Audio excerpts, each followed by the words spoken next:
Le plus grand malheur du Cameroun, c'est que M. Biya a pris le pouvoir.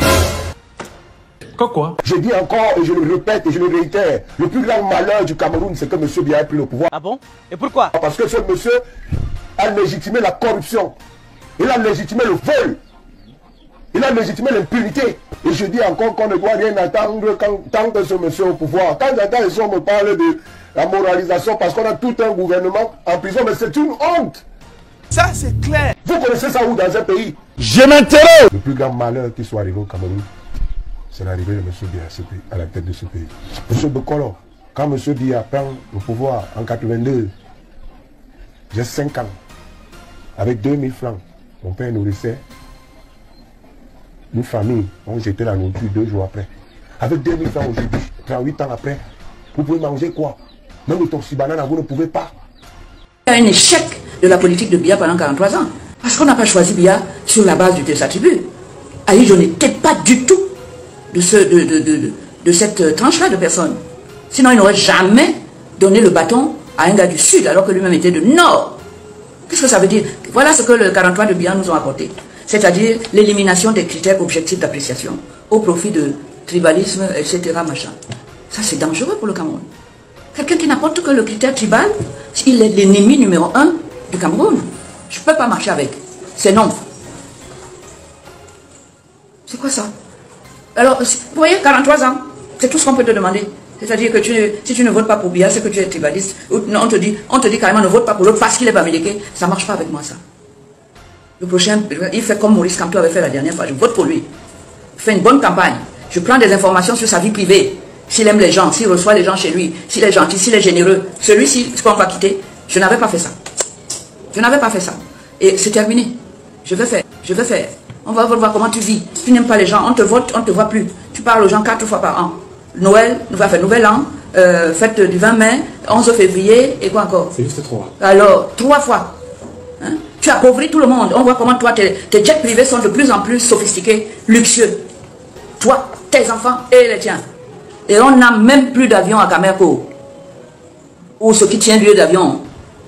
L'autre vendredi, j'étais à Yaoundé. On est parti à 7 h du matin. On devait revenir à 17 h. On a quitté l'aéroport international de Yaoundé. Il n'y avait pas un chat d'ailleurs, international de rien du tout. Eh bien, on est arrivé, on est parti de là à 4 h 30 du matin. On est assis à l'aéroport, personne ne nous regarde. Et les gens qui sont partis la veille nous ont dit qu'on a carrément annulé le vol à partir d'une certaine heure. Voilà, une personne, le président de la République a des avions à tout moment. Ça attend là quand il est ici. Ça attend quand il est en Suisse pour le ramener. Et tout un pays n'a pas de compagnie, n'a pas d'avion, ne peut pas se déplacer. Vous savez ce que c'est que la mobilité? C'est ça qui te permet de travailler, d'aller, de venir, de te connecter aux autres et de devenir quelqu'un dans un ensemble. Nous, on ne peut pas bouger. Quand Aïdjo a laissé ce pays, moi je prenais l'avion de Camer pour aller à Paris. C'est des choses qu'on a vécues. Aujourd'hui, aller à Yaoundé avec Camerco, c'est un problème. Et lui, il a des super jets qui sont là-bas, qui l'attendent à l'aéroport. Moi, je ne veux pas de ce genre de président égoïste. Tout pour lui, rien pour les autres. Il faut faire attention à ça. Ne faites pas ça. D'ailleurs, vous avez eu assez, non? Il y a des gens qui disent qu'on est tombé bien bas. Et d'autres qui répondent, et ce n'est pas tout. On n'a pas fini de tomber bien bas. Maurice Kamto est un petit frère que j'ai découvert il n'y a pas très longtemps. Et je l'ai découvert justement à l'occasion de la dernière élection présidentielle. Parce que je suivais la campagne des candidats. Et j'ai suivi sa campagne de A à Z. Je l'ai vu, je l'ai écouté. Parce que moi, j'écoute toujours tous les candidats et leur programme, et je les vois comment ils se comportent sur le terrain, avant de me faire une opinion qui va me conduire à mettre mon bulletin de vote dans l'urne. Je ne fais pas ça au hasard. Je fais ça sur des critères très objectifs, sur ce que j'ai vu de la personne, entendu et tout. Une chose est sûre, c'est que Cabral Libye a fait une magnifique campagne aussi, pour dire les choses. On le découvrait aussi, et on était émerveillés par ce jeune homme qui parle bien, etc. Et le professeur Kamto, il ne faut pas oublier que c'est mon confrère. Il est avocat, tout en étant aussi professeur. Et franchement, en face, je n'ai jamais vu le président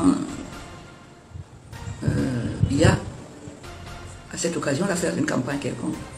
Et ça, j'ai estimé que s'il y a un des candidats qui nous respecte, c'est celui qui est sur le terrain, qui va à la rencontre de ceux à qui il va demander le vote. Et c'est le seul à qui on peut donner nos votes, puisqu'on le connaît, il est venu vers nous, il nous a expliqué, etc. On adhère ou on n'adhère pas. Mais si on adhère, à ce qu'il nous dit, à ce qu'il expose comme programme, alors un électeur responsable, citoyen responsable, je vote pour lui parce que les critères que j'ai mis en place sont des critères objectifs et j'observe tous les candidats sur les mêmes critères. Et à ce moment-là, je choisis celui qui a fait la meilleure offre pour gérer notre pays commun. C'est exactement comme ça que j'ai connu M. Akanto. J'avoue que j'ai voté pour lui à cette époque-là, la fois dernière. J'ai voté pour lui, je l'ai dit, je l'ai fait savoir. Et je crois que même les biaïstes ont compris que c'était un candidat sérieux, dangereux. C'est pour ça qu'après ces élections-là, où les résultats ont été contestés, on lui a fait des misères incroyables pour casser son électorat. Et ça, je n'aime pas ce genre de méthode-là. Surtout si c'est vous qui êtes au pouvoir. Vous n'avez pas à profiter de votre position de pouvoir pour mater les autres avec lesquels vous devez être à un moment donné sur un même pied d'égalité et concourir avec les mêmes sujets, les mêmes temps pour composer et le même jury pour vous départager. C'est comme ça que je conçois une élection, comme un examen à l'école. Moi, je n'ai jamais fraudé à un examen. J'ai toujours préparé mes examens en fonction du programme qu'on nous a donné et je suis allé m'exposer devant les jurys ou les correcteurs à partir de ce que j'ai dit par rapport au sujet. C'est comme ça que je veux les élections chez nous. Et je pense que ça n'a pas été le cas la dernière fois pour le père Akanto. Hein. Il y a eu des fraudes. Je ne peux pas aller avec les gens qui font la fraude. Ils ne peuvent pas être dans ma compagnie. Je n'ai pas appris ça. Mon père était contre cette façon de faire. Il m'a toujours dit, tu ne marques pas avec les mauvais élèves, les fraudeurs. Je veux que tu travailles. Tu crois à ton travail, tu le fais bien. Et c'est par là qu'on doit te récompenser. Je fais la même chose pour les élections, pour choisir la personne à qui je vais confier ma vie, la vie de mon pays, de mes compatriotes, des enfants, des générations futures. Je ne m'amuse pas avec ça. Tous les critères à partir desquels je te choisis sont objectifs. Je peux les justifier à partir des critères de développement, d'intégrité, de probité. Je n'ai jamais appris que M. Akanto a volé l'argent de quelqu'un. Je sais, je l'ai vu. C'est un très très grand travailleur. Infatigable. Je l'ai vu pendant sa campagne. Ce sont ces choses-là qui m'ont fait voter pour lui. Alors maintenant qu'on dise opposant par rapport. L'opposant existe parce qu'il y a quelqu'un qui est en charge du travail, qu'on lui confie.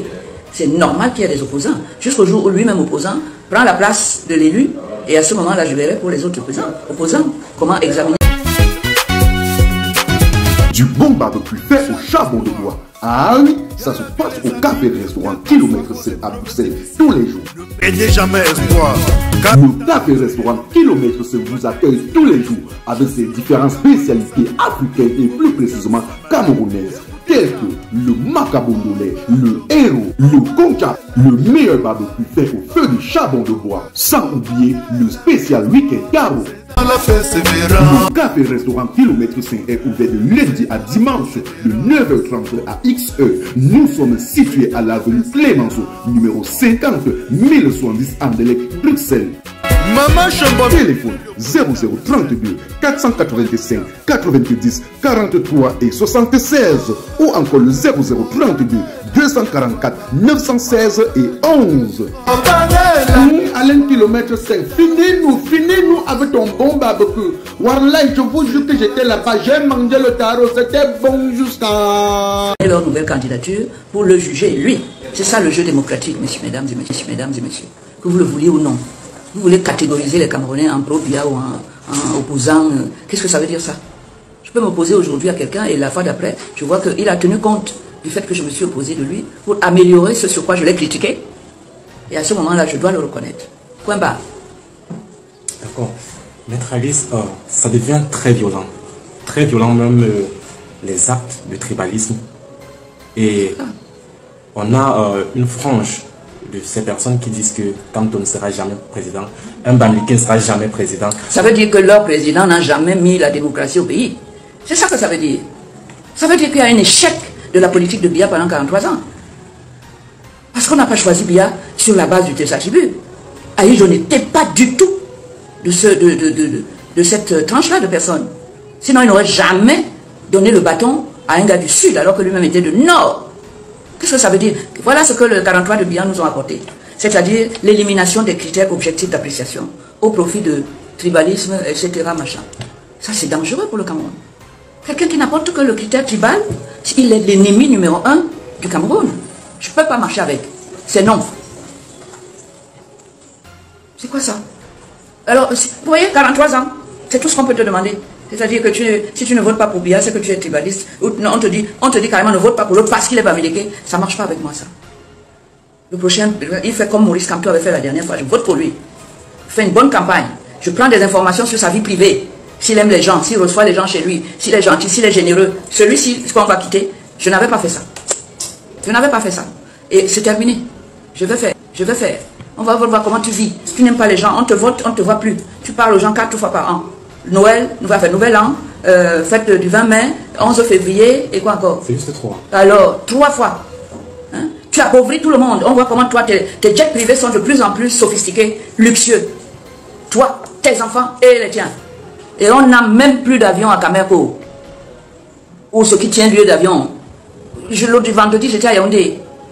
On est parti à 7 h du matin. On devait revenir à 17 h. On a quitté l'aéroport international de Yaoundé. Il n'y avait pas un chat d'ailleurs, international de rien du tout. Eh bien, on est arrivé, on est parti de là à 4 h 30 du matin. On est assis à l'aéroport, personne ne nous regarde. Et les gens qui sont partis la veille nous ont dit qu'on a carrément annulé le vol à partir d'une certaine heure. Voilà, une personne, le président de la République a des avions à tout moment. Ça attend là quand il est ici. Ça attend quand il est en Suisse pour le ramener. Et tout un pays n'a pas de compagnie, n'a pas d'avion, ne peut pas se déplacer. Vous savez ce que c'est que la mobilité? C'est ça qui te permet de travailler, d'aller, de venir, de te connecter aux autres et de devenir quelqu'un dans un ensemble. Nous, on ne peut pas bouger. Quand Aïdjo a laissé ce pays, moi je prenais l'avion de Camer pour aller à Paris. C'est des choses qu'on a vécues. Aujourd'hui, aller à Yaoundé avec Camer, c'est un problème.